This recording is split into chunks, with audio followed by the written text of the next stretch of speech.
नमस्कार दोस्तों, क्रिएट भोजपुरी में आपका स्वागत है। दोस्तों, जानकारी के लिए बता दें कि बॉलीवुड के मशहूर एक्टर काजोल करना चाहती है खेसारी लाल यादव के साथ फिल्म में काम। जी हाँ दोस्तों, आप लोगों ने सही सुना। तो दोस्तों, क्या है पूरी खबर की जानकारी बताएंगे इस वीडियो में, लेकिन उससे पहले अगर आप चैनल पर नए हैं तो वीडियो को लाइक कर चैनल को सब्सक्राइब कर लीजिए। तो दोस्तों, जानकारी के लिए बता दें कि काजोल से एक न्यूज रिपोर्टिंग के माध्यम से पूछा गया तो उन्होंने बताया कि मैं ट्रेंडिंग स्टार खेसारी लाल यादव की बहुत बड़ी फैन हूँ और वो मुझे मौका देंगे तो मैं उनके साथ फिल्म में काम भी करूंगी और मुझे उनके साथ भोजपुरी फिल्मों में काम कर बहुत अच्छा लगेगा। तो दोस्तों, खबर ये भी आ रही है कि खेसारी लाल यादव काजोल के साथ फिल्म करने के लिए रेडी हो चुके हैं। जी हाँ दोस्तों, खेसारी लाल यादव काजोल के साथ फिल्म करने के लिए रेडी हो चुके हैं और बहुत जल्द काजोल और खेसारी लाल यादव का जोड़ी आप लोगों को देखने को मिलेगा।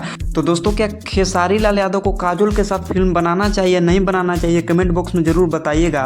और इसी तरीके की भोजपुरी की हर खबर को पहले पाने के लिए आप हमारे चैनल को जरूर सब्सक्राइब कर लीजिएगा। और दोस्तों, आप ट्रेंडिंग स्टार खेसारी लाल यादव को कितना सपोर्ट करते हैं एक कमेंट बॉक्स में जरूर बताइएगा। तो दोस्तों, तब तक के लिए इतना ही और मिलेंगे अगली वीडियो में।